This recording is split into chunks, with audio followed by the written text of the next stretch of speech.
Market में भी शायद थोड़ी दिखाई देता होगा।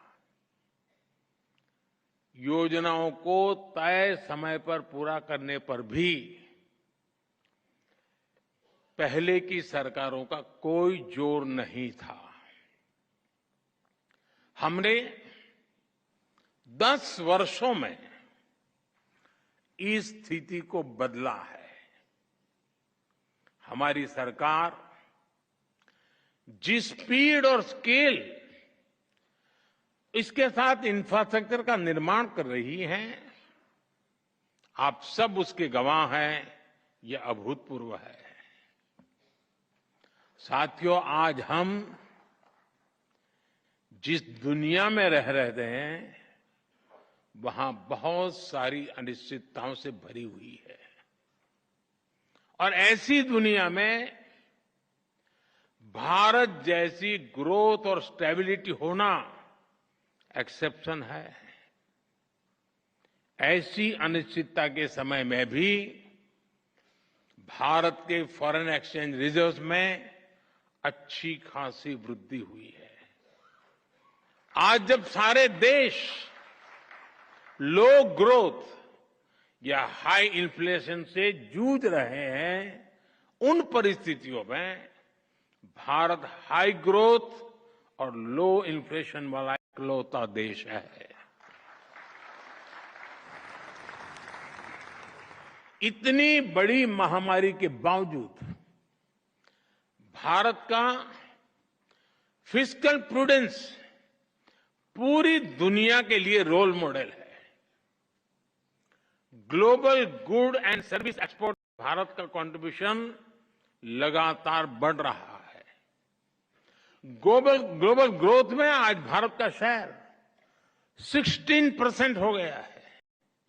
और आप ध्यान दीजिए, भारत ने ये ग्रोथ तब हासिल करके दिखाई है जब पिछले 10 साल में इकोनॉमी को झटका देने वाले अनेक संकट आए। हमारे काल में ये भी एक मुसीबत रही। 100 साल की सबसे बड़ी पेंडेमिक, दुनिया के अलग अलग देशों में युद्ध की स्थिति, भारत में बड़ी बड़ी प्राकृतिक आपदाएं, कभी साइक्लोन, कभी सूखा, कभी भूकंप। हमने हर संकट का मुकाबला किया, हर चुनौती का समाधान किया। अगर ये संकट न आते तो भारत जहां आज पहुंचा है उससे भी कहीं अधिक ऊंचाई पर होता। और ये मेरा विश्वास, मेरे अनुभव के आधार पर मैं कह रहा हूं।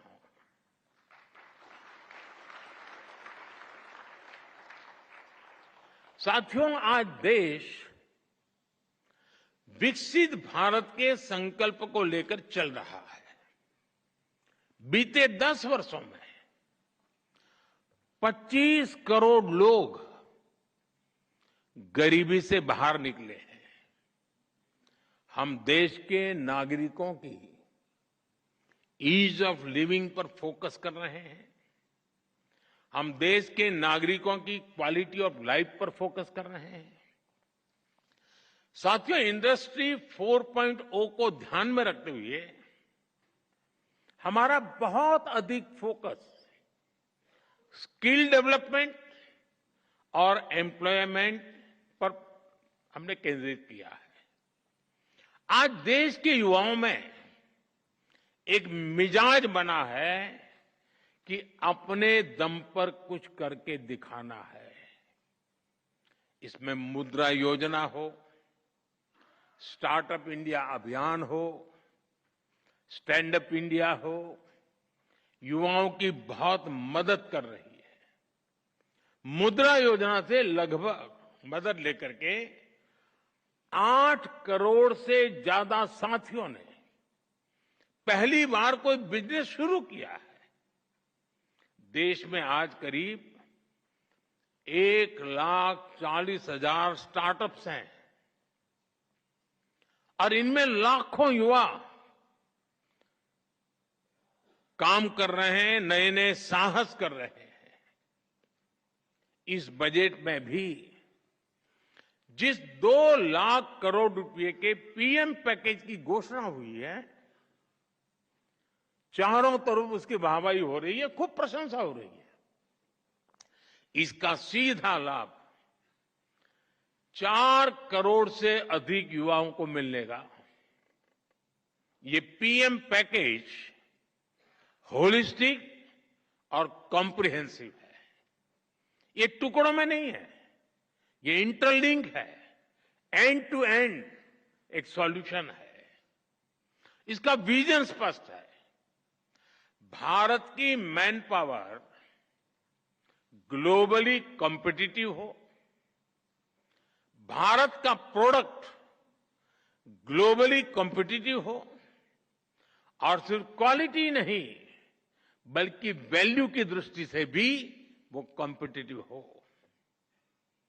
हमारे युवाओं की स्किल बढ़े, उनका एक्सपोजर बढ़े, उन्हें आसानी से रोजगार मिले, इसके लिए हम इंटर्नशिप स्कीम लेकर आए हैं।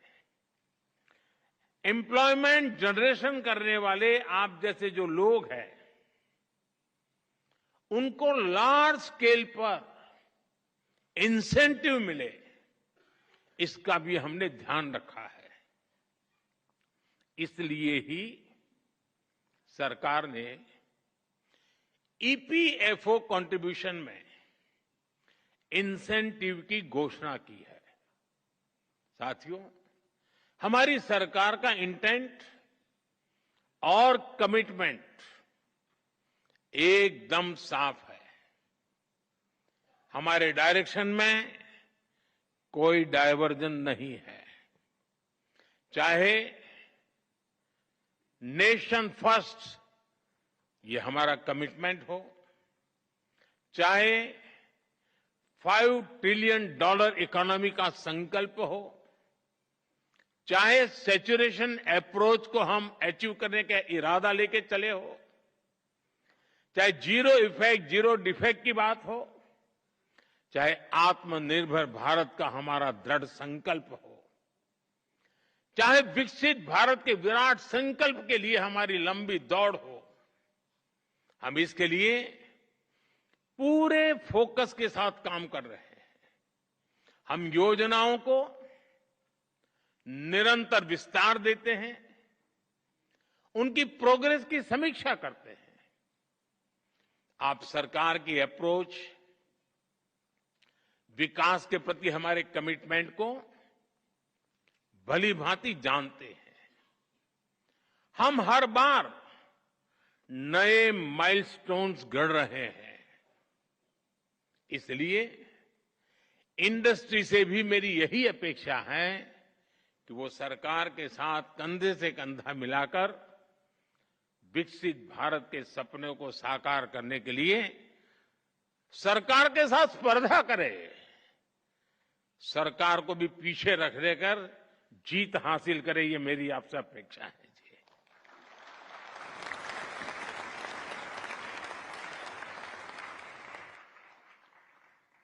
पीएम पैकेज की घोषणाएं ये हम दोनों, चाहे सरकार हो या इंडस्ट्री, ये हमारा साझा दायित्व के रूप में हमें तेज गति से आगे बढ़ाना है। मुझे आप पर पूरा भरोसा है। साथियों, इस बार के बजट का एक और पहलू है जो विकसित भारत की हमारी जर्नी को ताकत देगा। ये विषय है मैन्युफैक्चरिंग। आप सभी ने देखा है कि 10 साल में भारत का मैन्युफैक्चरिंग इकोसिस्टम कैसे ट्रांसफॉर्म हुआ है। हमने मेक इन इंडिया जैसा महत्वाकांक्षी अभियान शुरू किया। हमने अनेक सेक्टर्स में एफडीआई नियमों को सरल किया। हमने मल्टी मॉडल लॉजिस्टिक पार्क बनाए। 14 सेक्टर्स के लिए पीएलआई स्कीम्स लॉन्च की। ऐसे निर्णयों ने मैन्युफैक्चरिंग सेक्टर का आत्मविश्वास नई ऊंचाई पर पहुंचाया है।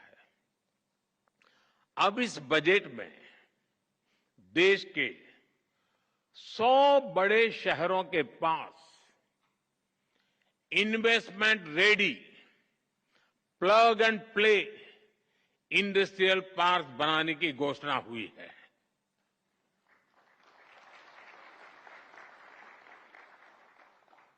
ये 100 शहर विकसित भारत के नए ग्रोथ हब बनेंगे।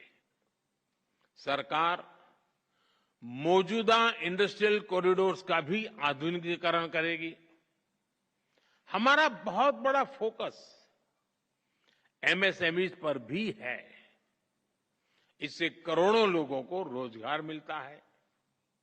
सरकार ने एमएसएमई को सुविधाएं देने के साथ ही उनकी चुनौतियों को एड्रेस किया है। एमएसएमईज को जरूरी वर्किंग कैपिटल और क्रेडिट मिले, उनके कंप्लायंस बर्डन और टैक्सेस कम हो, उनकी मार्केट एक्सेस और संभावनाएं बेहतर हो, एमएसएमईज का फॉर्मलाइजेशन हो। इसके लिए 2014 से ही हमने लगातार काम किया है। इस बजट में भी एमएसएमई के लिए नई क्रेडिट गारंटी स्कीम लॉन्च की गई है। साथियों, जब बजट आता है तो उसके बाद अक्सर चर्चा कुछ प्रमुख बातों के इर्द गिर्द ही सिमट जाती है और ज्यादातर तत्कालीन चर्चा मीडिया ड्रिवन होती है और वो भी एजेंडा के तहत ड्रिवन होती है। जब शांत वातावरण होता है तब जाकर के स्थितियां की तरफ नजर गहराई से जाती है। कई बार संबंधित इंडस्ट्री या फिर एक्सपोर्ट्स वे भी थोड़ा बहुत उनका ध्यान जाता है, उसकी बात करते भी है। लेकिन बजट की ऐसी बातें मुझे लगता है कि हर क्षेत्र में बार बार दोहराना जरूरी है। माइक्रो लेवल पर भी उसका एनालिसिस जरूरी है। अब जैसे बजट में न्यूक्लियर पावर जनरेशन के लिए एलोकेशन बढ़ाया गया है। हम कृषि में भी डिजिटल पब्लिक इंफ्रास्ट्रक्चर बनाने जा रहे हैं। हम किसानों को जमीनों के नंबर देने के लिए भू आधार कार्ड भी देने जा रहे हैं। स्पेस इकोनॉमी के लिए भी 1000 करोड़ रुपए के वेंचर कैपिटल की व्यवस्था की गई है। बजट में क्रिटिकल मिनरल मिशन की भी घोषणा की गई है। हम जल्द ही माइनिंग के ऑफशोर ब्लॉक्स के पहले चरण की नीलामी शुरू करने वाले हैं। ये सारे ऐलान प्रगति के नए रास्ते खोलेंगे, नए अवसर बनाएंगे। फ्रेंड्स, आज जब भारत दुनिया की तीसरी सबसे बड़ी इकोनॉमी बनने वाला है तो नए सेक्टर्स में भी संभावनाएं बन रही है। विशेष रूप से हमारे सनराइज सेक्टर्स में। आप जानते हैं, टेक्नोलॉजी ही वर्तमान है, टेक्नोलॉजी ही फ्यूचर है। आज जो भी देश सेमीकंडक्टर वैल्यू चेन में अपनी जगह बनाएगा वो भविष्य में बड़ी भूमिका में रहेगा। और इसलिए हम भारत में इस इंडस्ट्री को आगे बढ़ा रहे हैं। इसी तरह हम इलेक्ट्रॉनिक्स मैन्युफैक्चरिंग को भी एनकरेज कर रहे हैं। आज मोबाइल मैन्युफैक्चरिंग रिवॉल्यूशन का दौर है। एक जमाने में जो भारत मोबाइल फोन्स को इंपोर्टर था वो आज दुनिया के टॉप मोबाइल मैन्युफैक्चरर और एक्सपोर्टर में स्थान ले चुका है। भारत में हमने ग्रीन जॉब सेक्टर के लिए एक बहुत बड़ा रोड मैप तैयार किया है।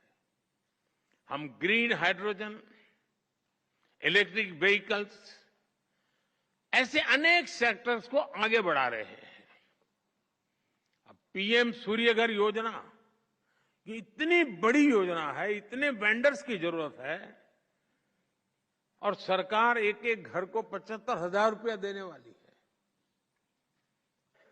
ये अपने आप बहुत बड़ा रिवॉल्यूशन होने वाला है। इस बजट में क्लीन एनर्जी के लिए उठाए गए कदमों की खूब चर्चा हो रही है। आज के दौर में एनर्जी सिक्योरिटी और एनर्जी ट्रांजिशन दोनों ही इकोनॉमी और इकोलॉजी के लिए इतने ही महत्वपूर्ण है। लेकिन इसके साथ ही हम स्मॉल न्यूक्लियर रिएक्टर्स पर भी काम कर रहे हैं। इससे न सिर्फ एनर्जी एक्सेस के रूप में इंडस्ट्री को लाभ होगा, बल्कि इस सेक्टर से जुड़ी पूरी सप्लाई चेन को भी बिजनेस की नई संभावनाएं मिलेगी। हमारी इंडस्ट्रीज और एंटरप्रेन्योर्स ने हमेशा देश के विकास के लिए अपनी प्रतिबद्धता दिखाई है। मुझे विश्वास है कि मैंने जिन भी सनराइज सेक्टर्स का जिक्र किया है, उन सभी में आप भारत को ग्लोबल प्लेयर बनाने वाले हैं।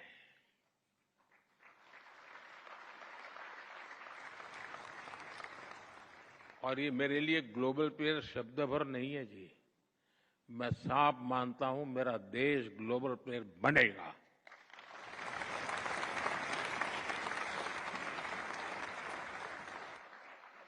साथियों, हमारी सरकार के पास राजनीतिक इच्छा शक्ति की कोई कमी नहीं है, और इससे तो आप भी परिचित हैं। हमारे लिए देश और देशवासियों की आकांक्षाएं, उनके एस्पिरेशंस, ये हमारे लिए सर्वोपरि है। मैं इंडस्ट्री को, भारत के प्राइवेट सेक्टर को भी विकसित भारत बनाने का एक सशक्त माध्यम मानता हूं। मैं आप जैसे साथियों को, वेल्थ क्रिएटर्स को भारत की ग्रोथ स्टोरी का प्रमुख ड्राइविंग फोर्स मानता हूं। और मैं लाल किले से भी गर्व के साथ इसका जिक्र करने में संकोच नहीं करता हूं। साथियों, पूरी दुनिया की नजर आज भारत पर है, आप सब पर है। आज भारत की नीति, भारत की निष्ठा, भारत का निश्चय, भारत के निर्णय और भारत में हो रहा निवेश पूरे विश्व की प्रगति का आधार बन रहा है। दुनिया भर के इन्वेस्टर्स यहां आने के लिए लालायित है। वर्ल्ड लीडर्स भारत को लेकर पॉजिटिविटी से भरे हुए हैं। ये भारत की इंडस्ट्री के लिए बेहतरीन मौका है, गोल्डन चांस है। हमें इस मौके को गंवाना नहीं है।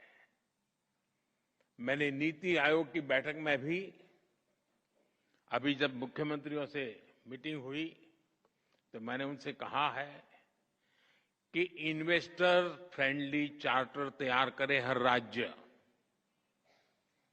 राज्यों के बीच एक हेल्दी कंपटीशन हो इन्वेस्टमेंट को आकर्षित करने के लिए। और मैं नहीं चाहता हूं कि मेरे देश का एक भी राज्य पीछे रह जाए। निवेश के लिए नीतियों में और स्पष्टता लाएं, बेहतर माहौल बनाएं, गुड गवर्नेंस का एहसास हर कदम पर होना चाहिए, ताकि निवेशक देश के हर राज्य में जा सके। साथियों, मैं गत 10 वर्ष के अनुभव के आधार पर और विश्व की स्थितियों को बारीकी से जानने के बाद मैं पूरे विश्वास के साथ कहता हूं कि देश जब आजादी की शताब्दी मनाएगा, भारत की आजादी के जब 100 साल होंगे, वो शताब्दी हम विकसित भारत के रूप में मनाएंगे।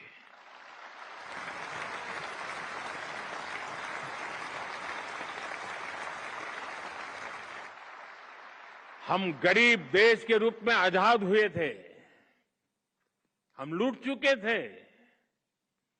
दुनिया में जो कोई भी लूटना चाहता था, लूट रहा था। आखिरी मोमेंट तक लूटे गए थे और फिर हमने हमारी यात्रा शुरू की थी। 100 साल के भीतर भीतर सारे अवरोधों को पार करते हुए, संकल्पों को चरितार्थ करते हुए शताब्दी विकसित भारत की मना करके ही रहेंगे। हम रहे न रहे, हमारी पीढ़ियां आने वाली विकसित भारत को गर्व से जिए, ये सपने लेकर चलना है।